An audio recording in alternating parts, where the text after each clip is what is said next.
Good morning, good afternoon, or good evening, whenever you are watching or listening to this, and welcome to Link Up Leaders, your direct link to leaders in supply chain and e-commerce.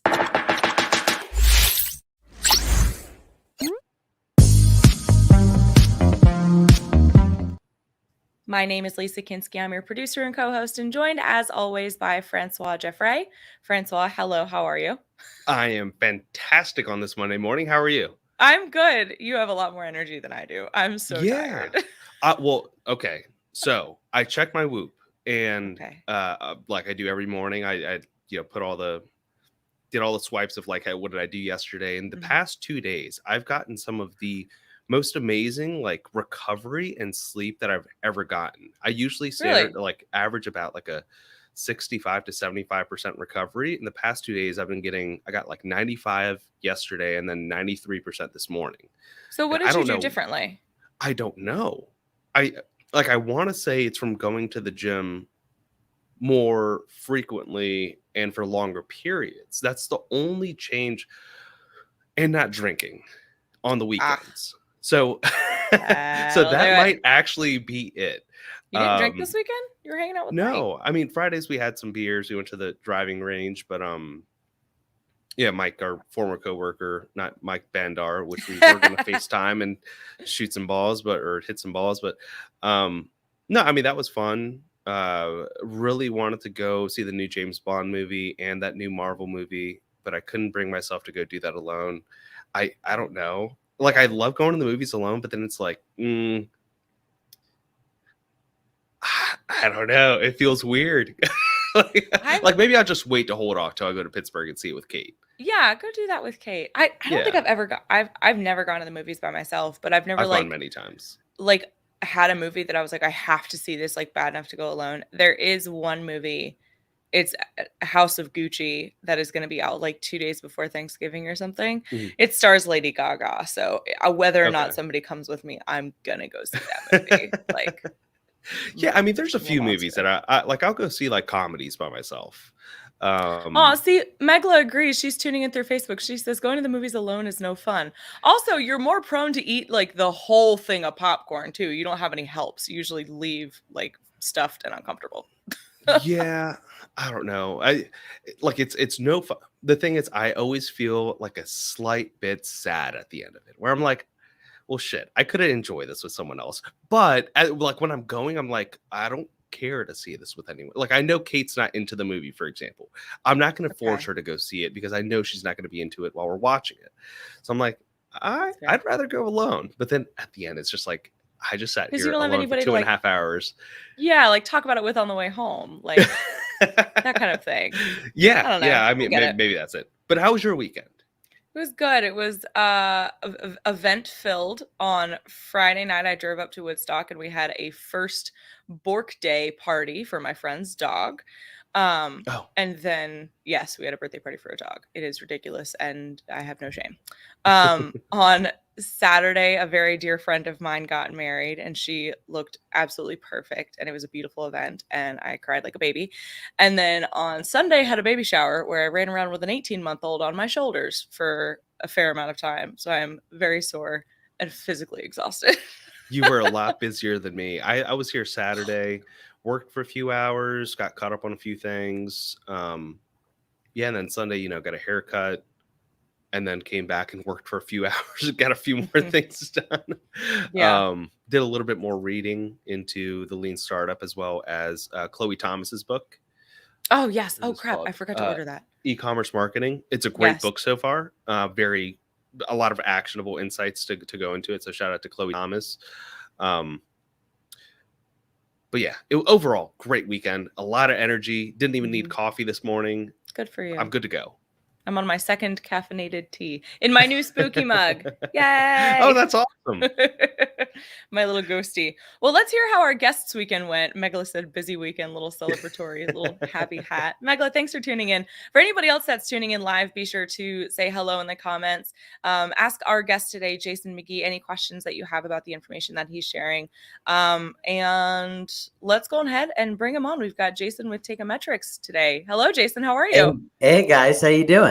Good. I have to share, between Friday and today, it's a little it's been a little weird for me. So my dad's name is Mike and my brother's name is Jason. So I always have to like triple be sure who I'm talking to, that I'm saying the right name, because I'm like, you're not my brother. You look nothing like my brother. But I'm like, okay, this is Jason. Like, I forget people can have Brother more from names another than just mother. my That's what it family. is. Brother from another mother. I love it. That is what he is, kindred. actually. He's my Yeah. half brother, and we have different moms. That's See, funny. exactly. So we'll just add one more to the family. Francois, I want some of that recovery because it's not happening in my house right now. Do you have a Whoop? What is that on your hand? On your arm? Is that an Apple Watch? Apple Watch.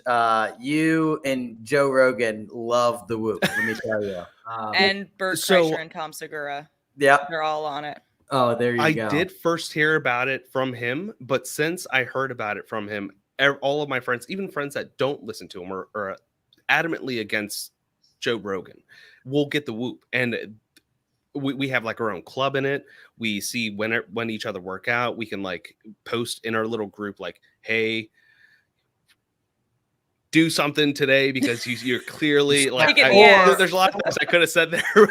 Everybody, I don't know if there's a mute button, but it's like, let's get Francois out of here. 93% recovery, 95. I hate this dude. So that's probably Shane is a hell of a driver. I'm just saying. So yeah, I love it. Do whatever it works, man. Yeah. No, I mean, so I think a lot of, especially around this time, a lot of motivation was taken out of me, and I think it's some of my friends too, because we don't get to see each other all the time, and we like the only times that we talk are if we're playing video games sometimes, or we're texting back and forth. But it's like we don't have that aspect of, hey, we could go to the gym together. And I'm also in Atlanta all the time, so it's either that or COVID. A lot. We were just talking about introverts and extroverts and how COVID's impacted them. But hey, any way you can stay connected is, I mean, for me, like I was telling you all, just classic extrovert. It's not even about physically seeing somebody. I mean, FaceTime is probably one of the greatest inventions ever, being able to see people. Right. That's true. I mean, I think it's great, but at a certain point in time, it feels like you're just, I don't know. To me, I start to feel crazy when I'm like talking to people through my phone, and then I look around and I'm by myself. Like the too much FaceTime, I think, can also be a detriment. I don't know. That's just me. I found myself, I have two boys, a dog and a cat, and my wife, but I find myself like playing pickup basketball with like the neighborhood teenagers. And you want to talk about shame, beating them in a game of horse or something? That does a lot for the emotions. Well, you teach them how to lose. Teach them how to lose. You kids got to learn one day.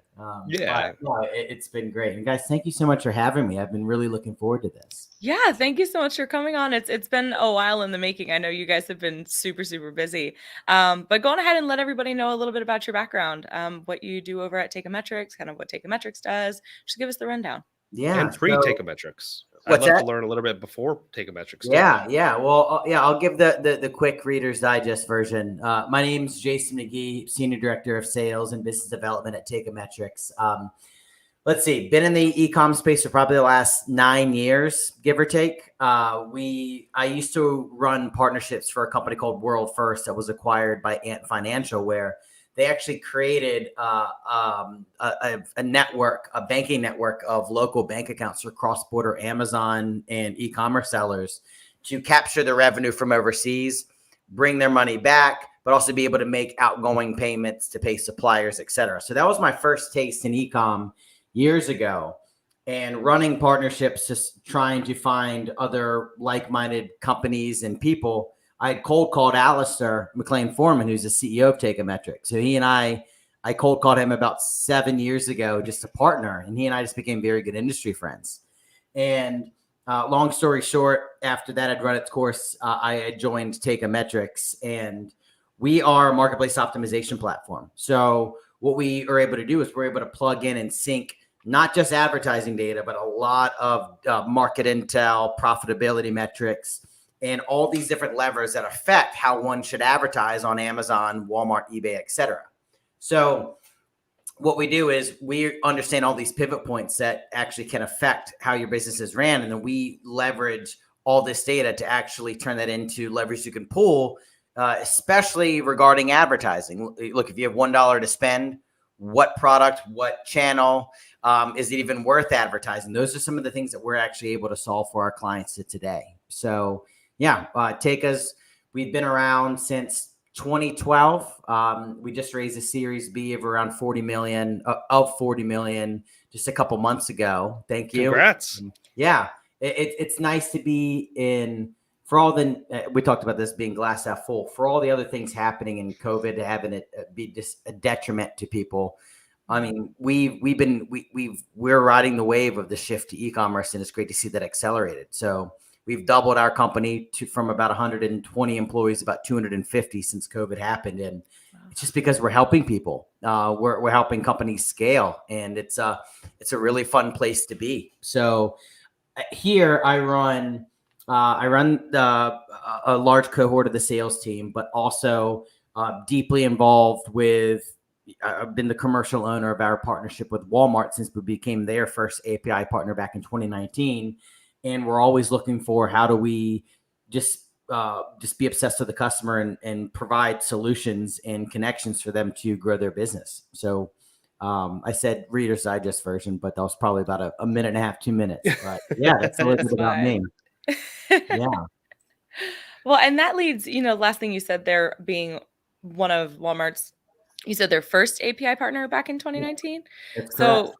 Obviously there's a lot of discussion about diversifying your platform portfolio, for lack of a better term, as an e-commerce business owner, of don't just put all of your eggs in the Amazon basket, get it spread out a little bit. And kind of the big name coming up is Walmart. It's creating a lot of opportunity, and it has a lot of advantages over Amazon, and I'm sure some disadvantages too. What are some of the differences in selling between the two platforms?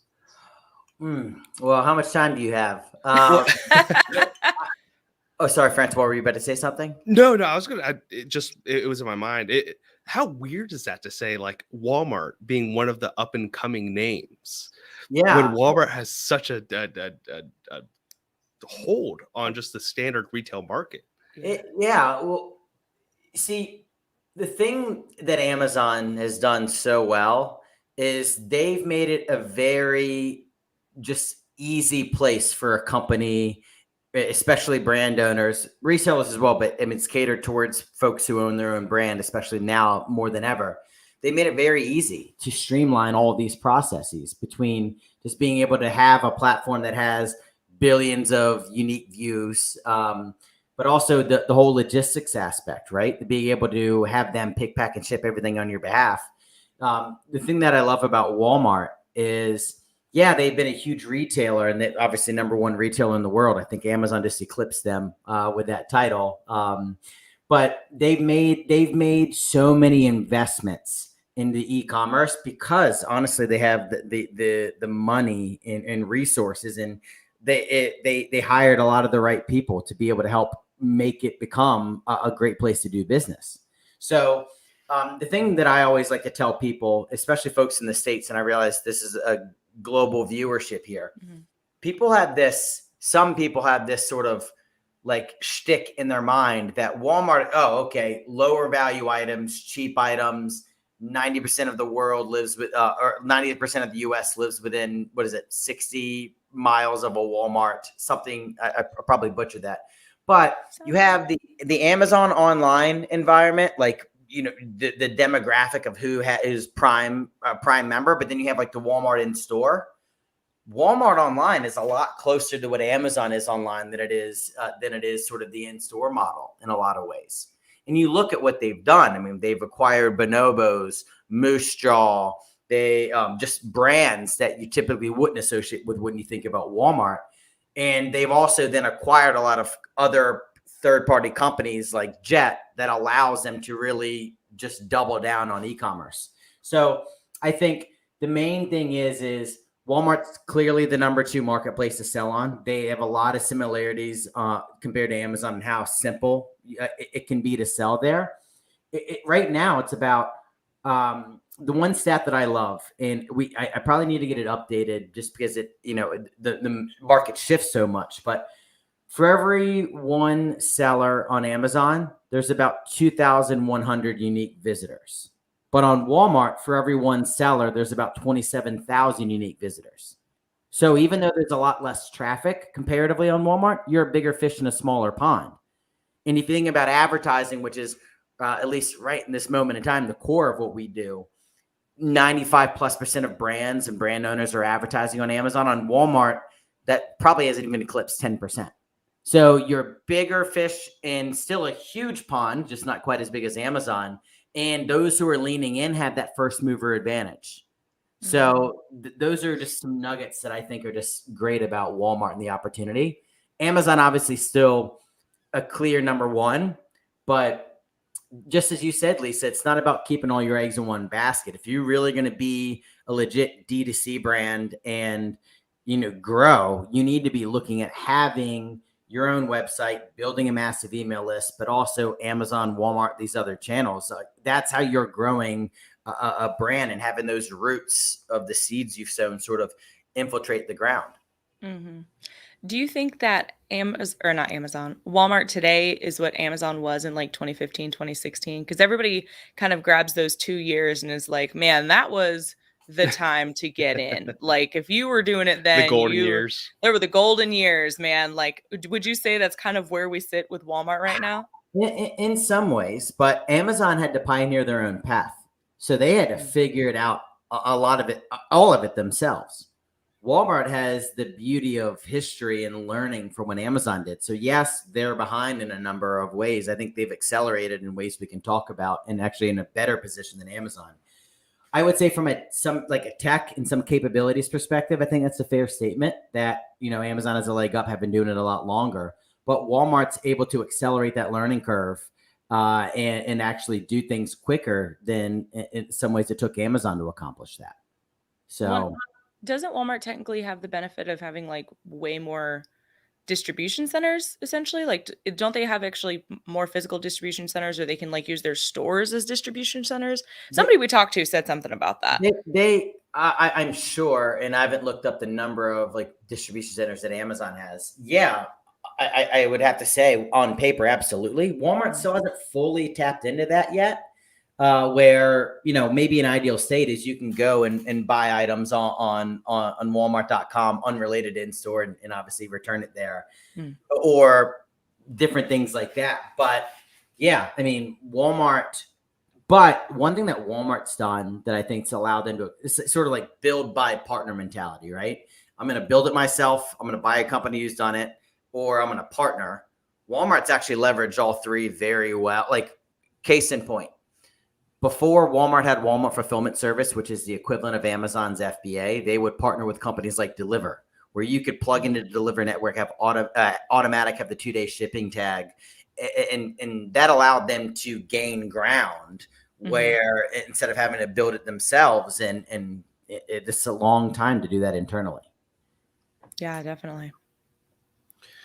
Yeah, their infrastructures, it's unique, but I don't think, and I forgot, you're right, Lisa, we did talk to someone about this, but it's different when you're doing a D2C shipping and fulfillment versus, and you have fulfillment centers that are specifically optimized to do that.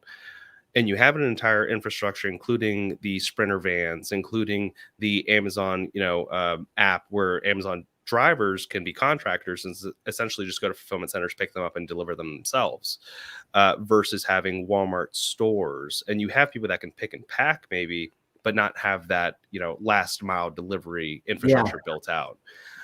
That is where I think it's confusing to some brands that want to move and they're brands and they're online retailers, but sometimes I think they still think of themselves as Amazon sellers, right? And I think it's about time to start breaking that mold or that name even of an Amazon seller. What you are is an online retail business, and you're a direct to consumer brand that, and it's important to understand that infrastructure. What are the differences, I guess, logistically and just supply chain wise, that brands need to know when moving from Amazon to Walmart or have in place? Yeah.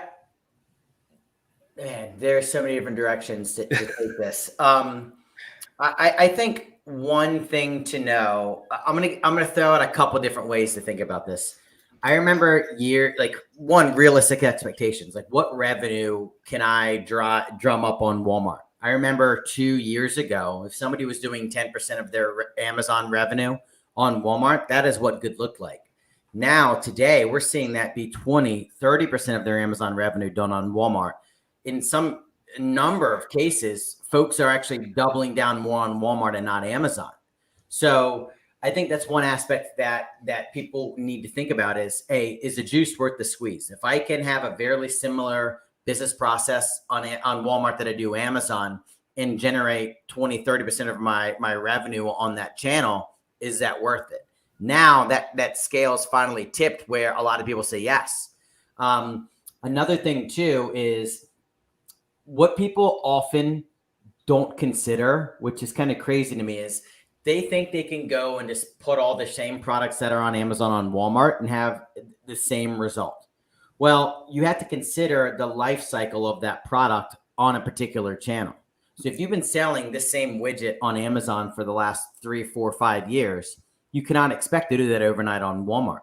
It's in a different stage of life. You need to treat it as such. So I think one thing that people just really need to get right is if you're gonna have a complementary strategy on Walmart that you do another channel, you need to recognize how much brand equity and how much history do you have on that channel. So you need to treat it differently. That's a big thing that people often just overlook. Mm. Yeah. Are there that any makes sense. challenges that you see, let's say 3PL or cross-docking or supply chain prep wise that, traditionally Amazon sellers have when they move on to Walmart? I think the adoption of FBA on Amazon has just been just absolutely staggering. Walmart, and you can just look at data, and there's a lot of articles about this. The adoption on Walmart fulfillment service hasn't really taken off to the point. But those who have, like, the other thing too is not everybody can just go and opt into Walmart fulfillment service. Walmart is a much more of a gated marketplace where they're not going to let every seller and their mother just go and sell. There's an approval process that makes it a lot more curated than Amazon. Once you're able to sell, a lot of sellers can't just jump right in and use Walmart fulfillment service. So you sort of have to find your way, and you can use, like I said, you can use a Deliverr or another company like that. But yeah, it's not, there are a few more challenges that you have to go through. I think another one is Walmart. It is a little bit tough to get a brand new product scaled on Walmart, even leveraging advertising, which is the core of what we do. So Walmart has this thing, and it will probably change at some point. But in order to access certain advertising inventory and placements, like search and grid, which is like the coveted spot when you go to a search, like a SERP a results page, that kind of is ads in the midst of organic placements. For every search term, you need to rank in the top 128 items organically to be eligible to run a search and grid placement. So it's sort of this like catch 22 or chicken or egg, which is, well, I can't rank there. I'm advertising to do that. Well, but there are a lot of different ways you can do that as well. So you get to realize that while Amazon and Walmart very similar structurally on ways you can advertise, there are a lot of nuances that one needs to really consider, because that's a whole can of worms, and I'm sure we'll get into that, but it's certainly not the same. And for Walmart's application process, is there anything that you know of or that you can share that brands need to either hit or that would really put them in a good spot when they're applying? If you want to be in a very good spot, one, be a successful seller, and Amazon helps. If you have a legit brand and there's a clear line of sight where somebody can look at a Walmart or somebody else can look at your trajectory on Amazon and see that you've been successfully selling for 3 to 6 months, that's a very good way to sort of accelerate or, stack the chips in your favor to get accepted. The other one too is the more legitimate of a company. Like, are you a registered company? You need to be a registered company, not like a sole proprietor, in order to access that. Those are the main things. And the other thing too is if you happen to have a business address, but your address is different, make sure when you apply, you are using the correct address and the correct information, the way Walmart can do its due diligence to cross-reference, oh, this is the company that's registering. So those are some important things. Walmart has come out and said that they are also allowing a cohort of non-US sellers, it is a little bit of a challenge not being a US based seller, but I don't want to give too many tips, tricks, just because that application process is always evolving, but just do your research. And I assume that's on Walmart's site somewhere. Like when you hit apply, they give you like a guideline of like you should meet these criteria or whatever. That's exactly right. Okay. When you go as a seller to apply, there's a lot of bulleted things of what you need to do to get accepted. Okay, gotcha. Sorry, Swat, I cut you off. No. Oh, sorry. You were. I said it's okay. It's okay. You can cut them off. No, I was just going to ask. So, someone that, let's say, has been selling on Walmart, let's say they've been selling these mugs, right? Yep. Or on Amazon, and they've been very successful. Look at that product placement right there. Shout out Ping Pong. Shout out to Ryan Kramer. Shout out to Ryan Kramer. Yeah. But they shouldn't take that product and change it, or I guess create a new line of products specifically for Amazon during the application. Should they apply with the products that they're doing best in first? Yeah, it's really not necessarily the products as much as the company that sells them.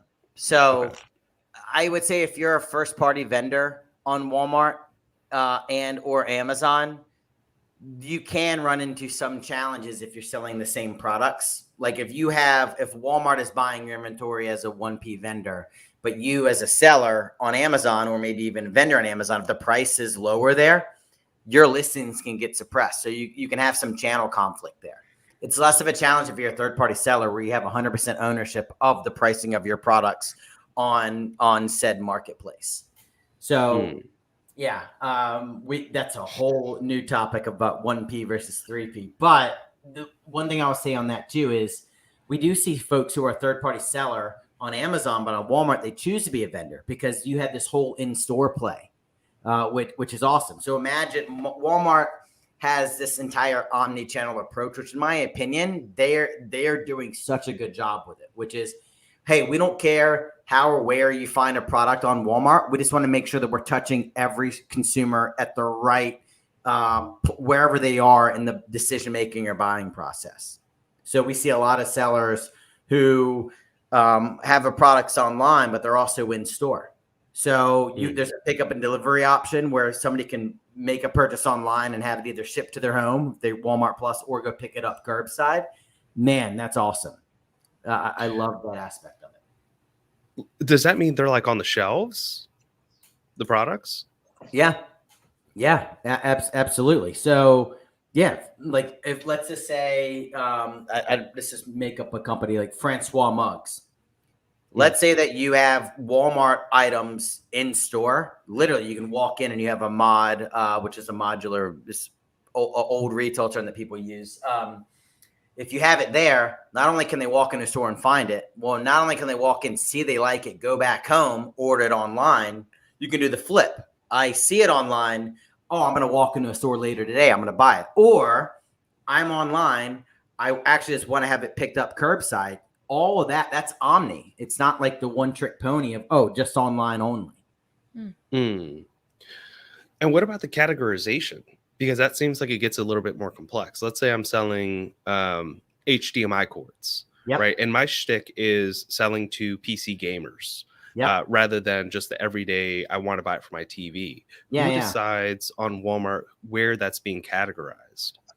So if it's online, you have ownership of how you're categorized online. And actually, very good question, because we see a lot of people just stow it up and don't think about categorization. So while the product may be live online, if it's not categorized correctly or not categorized at all, it cannot be indexed. Therefore, it's a tree falling down in the woods. And if you're not indexed properly, you can't advertise that item. So categorization is huge. But I would say you have ownership of how you categorize it online. In my opinion, it's a little less important about categorization in store. I mean, they're different. It's not the same. Like they go by D, like department, D46, whatever. Like, this is electronics. It's less of a concern about whether you get it right online and how that translates in store. It's separate teams, but they all work as a cohort now in terms of how when you actually have typically if Walmart's buying your items, you have a buyer involved, site merchandising and store merchandising. So there are a lot of balls to keep in the air, so to speak. Okay. And then what level of insights can Walmart provide versus Amazon when it comes to customers? And I'm thinking about it like, you get a lot more traffic, right? You're a little fish or a bigger fish in a Big smaller, fish, small pond. There we go. bigger fish in a smaller pond on Walmart. I would imagine they would want to set all their early sellers up for as much success as possible when it comes to branding and placement. And they can't. Well, here's the thing: Amazon super cloak and dagger about a lot of that data. They're coming out with more and more of it. Walmart's the same. Walmart very cloak and dagger, and I get it. That's very important, privileged intel.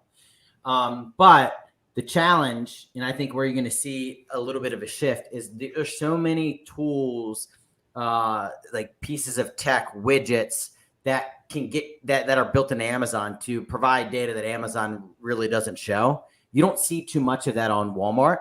That will change over time. But I mean, shameless plug. This is one of the things that we do as well. Is we are trying to provide market intelligence and business insights because around share of voice, where your products rank organically, who's advertising against you. I mean, a lot of that you're not going to get directly from Walmart or Amazon directly. So that's why you have these sub industries come up and create solutions for that. So I wish there was a better answer, but a lot of that data is pretty cloak and dagger. But I mean, that's, again, one of the things that we're trying to solve at Teikametrics.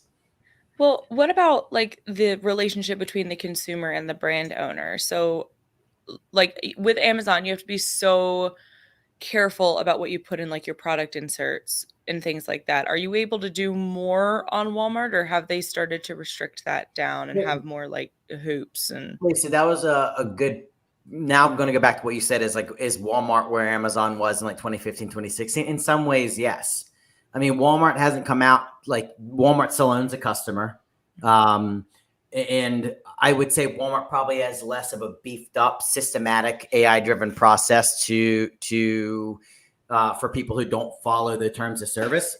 I would say don't look at Walmart like, oh, I'm going to find a way to game the system because they haven't caught up yet. That's going to come back and bite you in the ass. Pardon my French. But yeah, you just want to do things as white hat and just build a legitimate business as much as possible. Gotcha. I think, Francois, I think you're about to say something. No, go ahead. No, I was just going to say, I think what the beauty about, or the blessing and the curse of what Amazon did is like advertising. It's a pay to play market. You know that if you're not advertising, it's very tough to accelerate and actually kick off that flywheel. It's the same thing on Walmart. But think about all these sellers who've been selling on Amazon for years and years and years, and advertising wasn't even a lever that they can pull. Now they can go, okay, I'm gonna run a similar play on Walmart where I know I need to invest in advertising to essentially, it's like getting a rocket ship off the launch pad. You got to burn a lot of fuel to get it into orbit. If you do that right, there's a massive opportunity to establish dominance on Walmart where it's a very crowded space on Amazon. Yeah, I was going to just mention, is there anything out there that you would recommend, whether content or listening wise, that compares the process of selling on Amazon to the process of selling on Walmart? In which way? Like how to do listings properly? Or... Yeah. So like thinking about the entire journey, right? Like setting up a listing, like getting products into the Walmart fulfillment centers versus Amazon FBA shipping plans. Got it. Yeah. Well, the beauty is a lot of what you've learned to do as a best practice on Amazon applies to Walmart. I mean, same thing with your listings, right? Listings are an art and a science. Science in the sense you want to make sure you have the right keywords to get indexed properly. Art, where as a human, I don't see that as keyword stuff and doesn't make sense. very similar ground rules apply to Walmart as they do Amazon, like properly optimized listings, with titles. Make sure that your images not only are high res and high quality, but graphical overlays, lifestyle photography, all those things. The beauty is if you've done this on Amazon, you have a ton of assets that you can now use for Walmart as well. Are there, this is a dumb question, but I truly don't know. Walmart is a global business, right? Like there are stores everywhere. Do they have online marketplaces everywhere too? They do. The two main marketplaces, they actually three main. US is bread and butter. They have a Canadian marketplace. They have a Mexican marketplace as well. Okay. But most sellers who are interested in selling on Walmart, it's the US. Yeah. Because the big topic now with Amazon is like, okay, now expand into all these new cool international Amazon sites. Like Seller App just did a video on, I think it was what country was it? Singapore, I want to say. Maybe, I can't remember. But like everybody's like, oh, expand internationally. Is that as easy to do on Walmart as it is to do on Amazon? You just like apply, localize it, and run with it? I haven't seen a lot of folks do that. But I would argue this, like because I have a lot of background in global selling as well from my time at World First. When you're selling on Amazon in the US and you're trying to extend to a marketplace like Canada, like, is the juice worth the squeeze? Just like I said earlier, like we know a lot of that you may do 5-10% of your Amazon US business on Canada. You had the unified platform. Is that worth it? Or is it better for me to diversify where I can get 20-30% of my business on Walmart? So we're actually seeing the conversation is often less about, okay, where do I expand within Walmart? Is, hey, how do I actually make Walmart US a very legitimate channel for me? Gotcha. So sort of walking before you can run. Yeah. Learning that process. Another topic, I forgot who brought this. It might have been you in our initial conversation, actually. Pricing. And so you said and you mentioned it a little bit earlier, third-party Amazon sellers can set their pricing to whatever they want. Yep.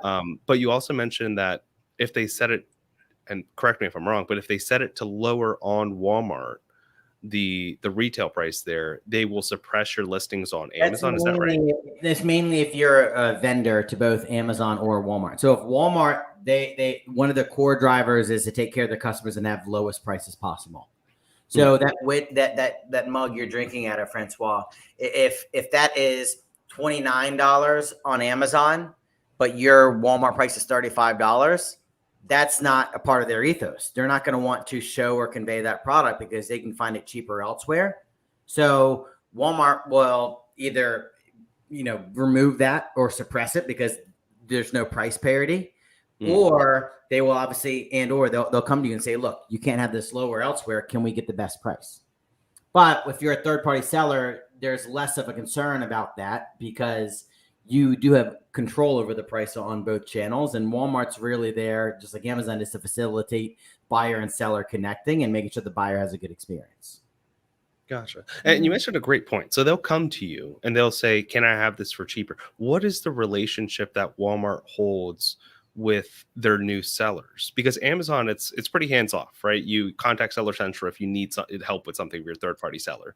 And from what I've heard, it's a shitty process. What is it with Walmart?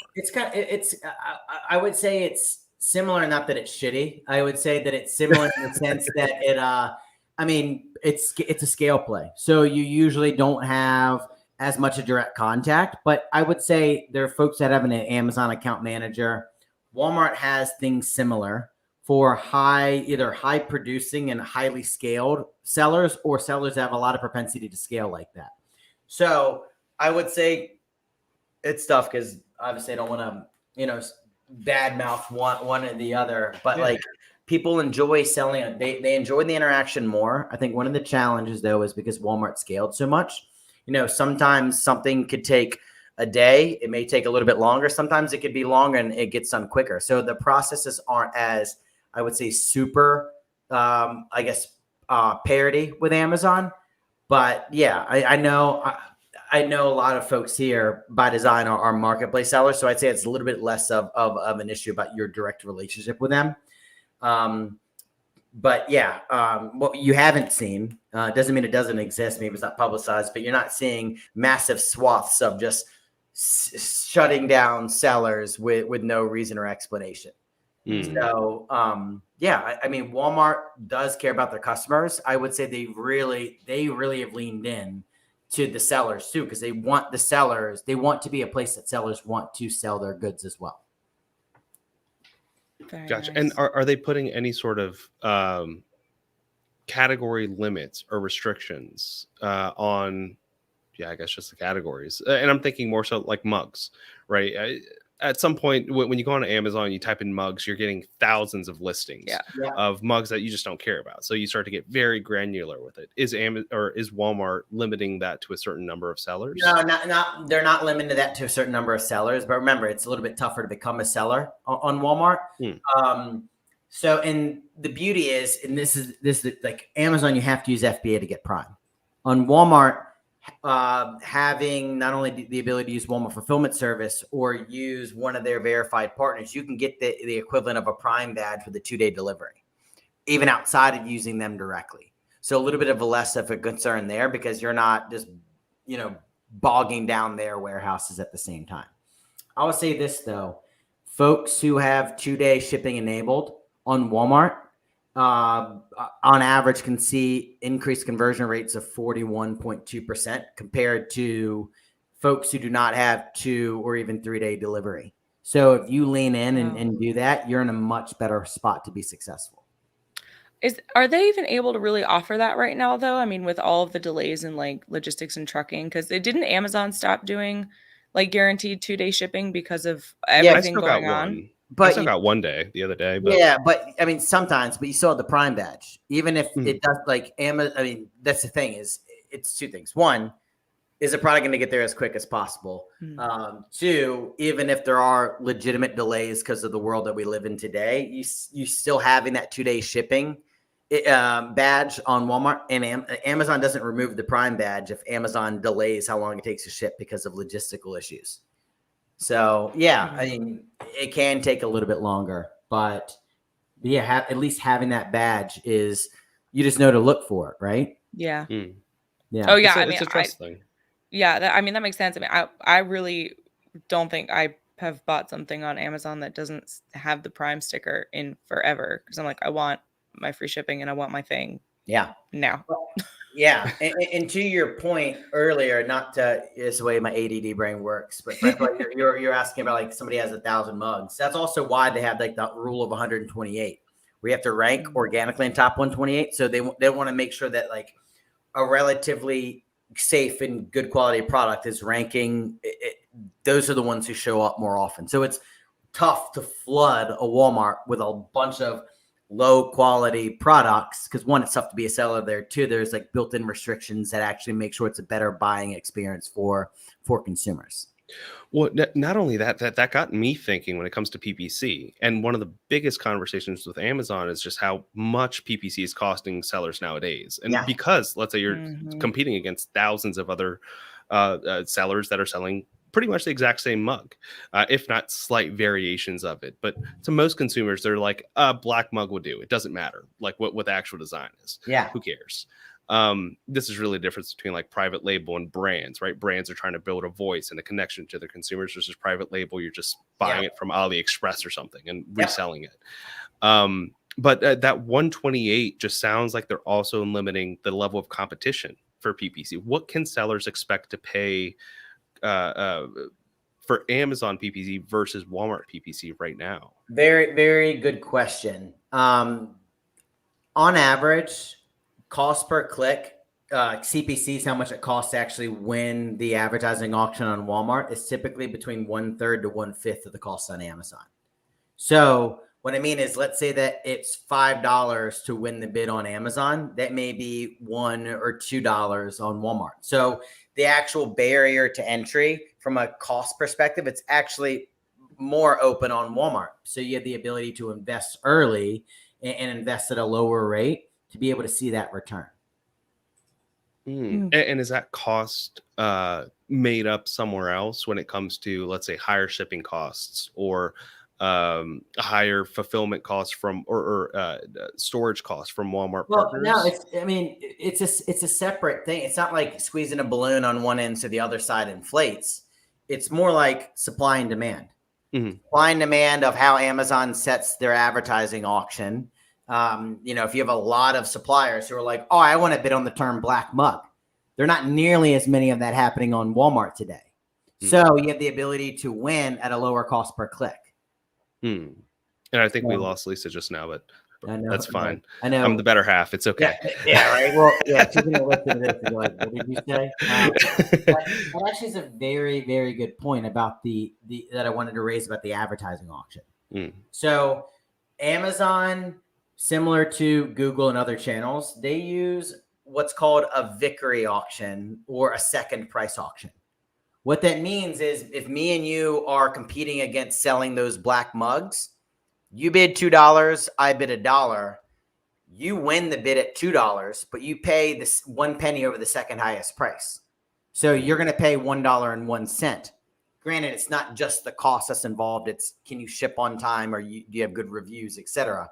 On Walmart, as it stands today, Walmart is a first price auction, which means if you come in there and say, I'm willing to bid $5 to win this click, doesn't matter what the second highest bid is. You're paying $5 for that click. Oh, wow. So that's number one thing is that people need to, that's the biggest difference right now between Walmart and Amazon and other channels you can advertise. It is a first price auction. So when somebody comes in, and this is where manual optimization, I can talk to you till I'm blue in the face about why you never want to do that on Amazon.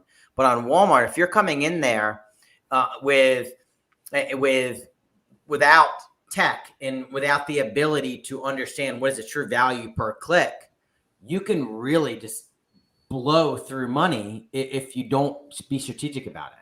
So that's where AI, and forget about Teika here, I'm just saying AI or just better tech in general is going to outperform a human, is if they're able to do things either that humans physically cannot do or read data and actually make decisions faster than humans can do. So that's where don't go at it alone. That people need to understand that Walmart is a first price auction and not a second price auction that folks are familiar with on Amazon.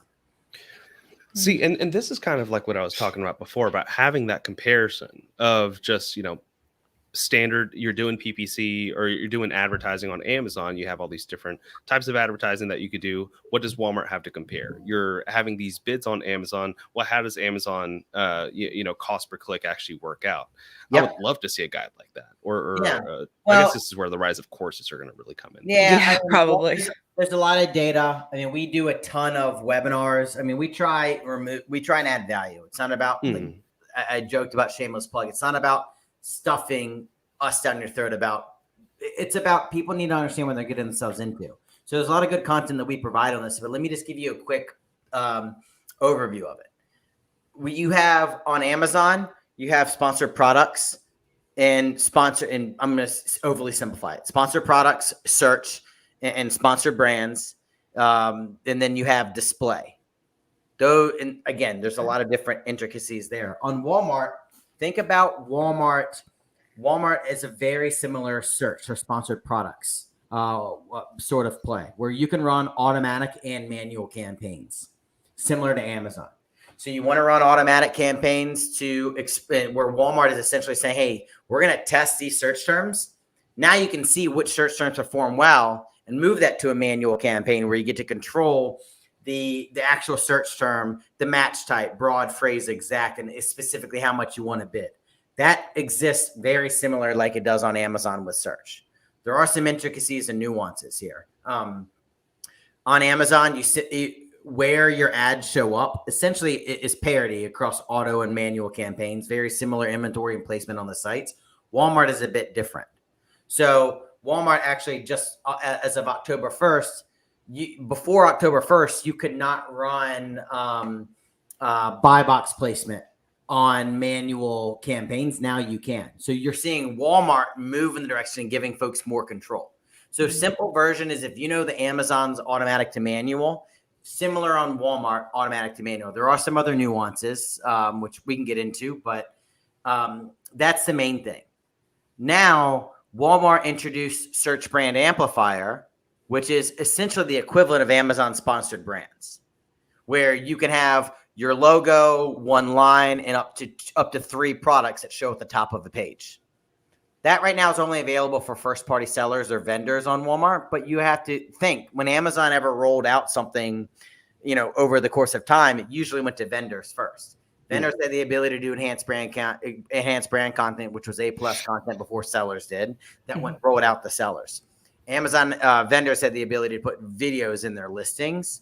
That went out to seller. By the way, on Walmart, you can already do video in your listings, whether you're 1P or 3P. That's what I'm saying, how Walmart's able to adopt and adapt things like that quicker than Amazon did. But what Walmart's rolled out as new features that may be only for vendors now, you can imagine a world that comes to sellers as well. Yeah, it makes sense, right? Because, Walmart is paying wholesale, and Amazon, they're paying wholesale pricing for products from these brands, so they want to make those the most successful, and they could test them out, right? It's their own platform.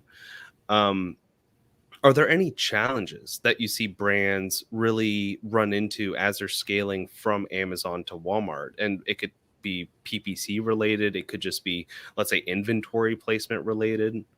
I would say that some of the challenges, seemingly basic, transcend whether it's Amazon or Walmart.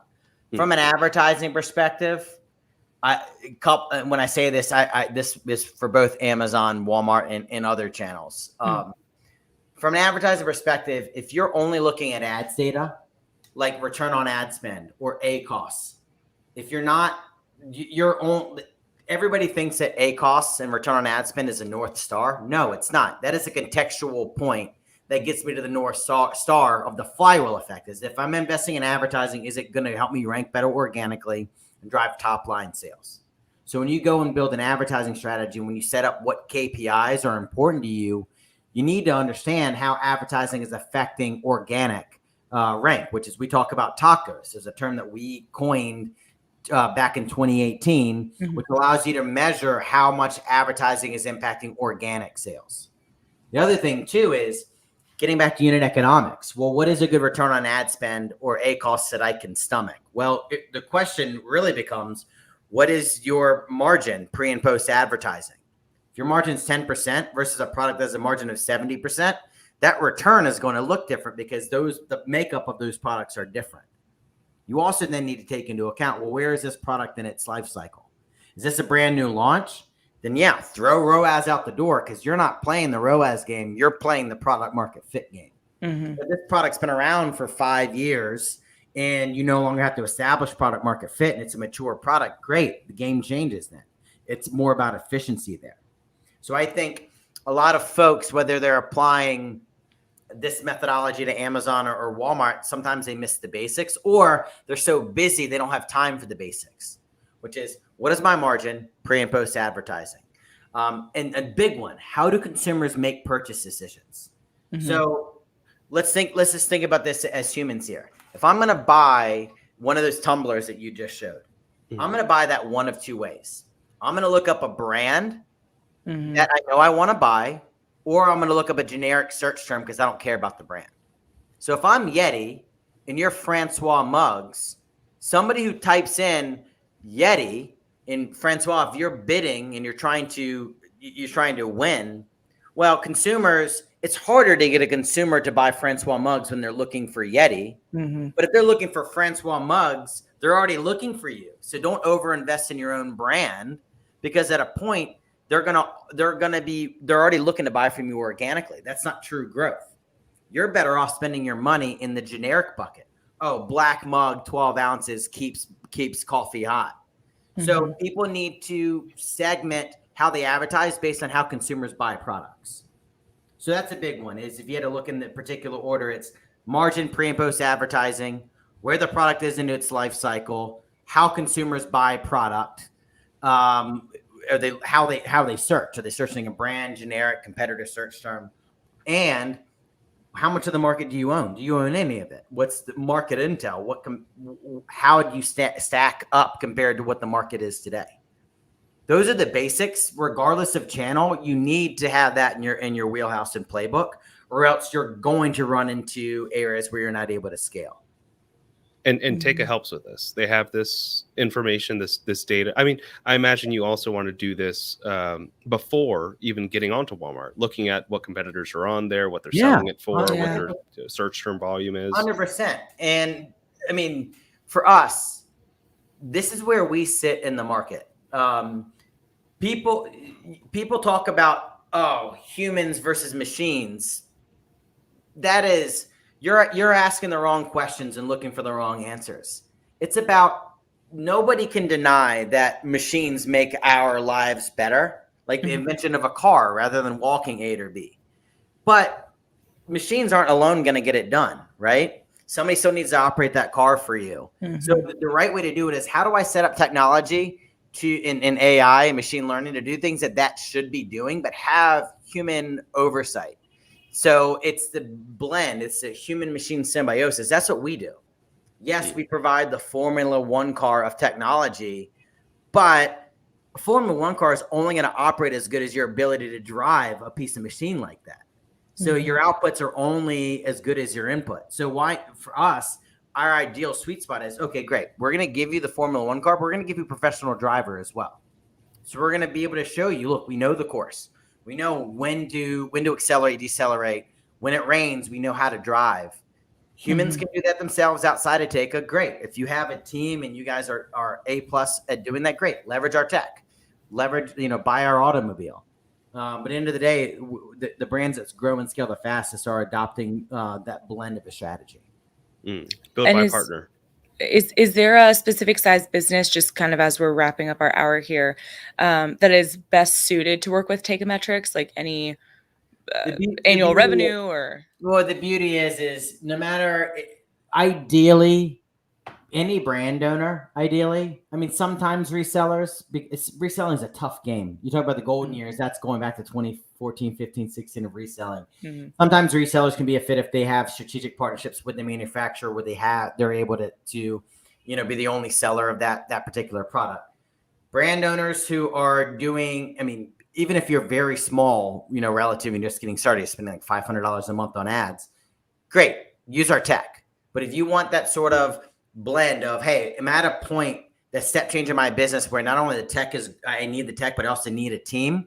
Typically folks who are either doing $1 million of GMV or sales on Walmart or Amazon, or they have a run rate to be able to do that. That's where Teika's SaaS plus hands-on keyboard management's an ideal fit for them. Gotcha. And where can folks go to learn more information about Teika and maybe even get a hold of you if they have any questions about what you shared today? Yeah. So find me on, there we go. There's the website, Teikametrics.com. Please go there. Find me on LinkedIn, Jason Magee. And I honestly don't mind if folks would shoot me an email too. It's jmagee@Teikametrics.com. Awesome. And we will link everything. And that is Teika metrics.com for anybody listening. It could maybe sound like it's spelled a little differently, but everybody thinks it's Teikametrics, and that's completely fine. But for those who do want to know, Teika means market price in Japanese, and metrics. So market price metrics is a cool way to think about our origins as a company. I love when company names have like some real meat behind an actual, the thought of it. An actual meaning. I mean, if you really want to hear a real quick, cool story about that, Alistair is one of the very first third-party sellers on Amazon back in 2003.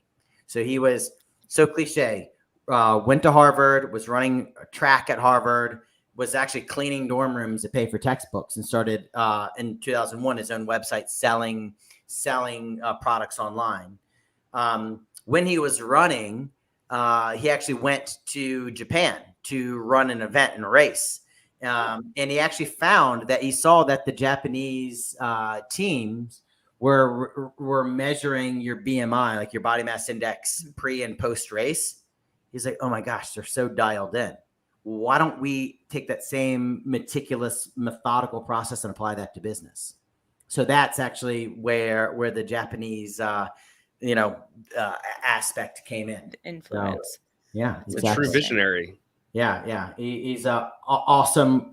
Not even just a great boss and leader. I mean, he's just a great human. And I sort of gravitate to people that I actually really, really trust. And I think they have really great vision. And yeah, he's a super caring person. So that's why I joined and why I'm still here. Isn't it great to work with great people? It Look really at you, is. Francois. Even me talking to you guys on my day off, this means I really like you guys. Yes. Thank you so much for doing this.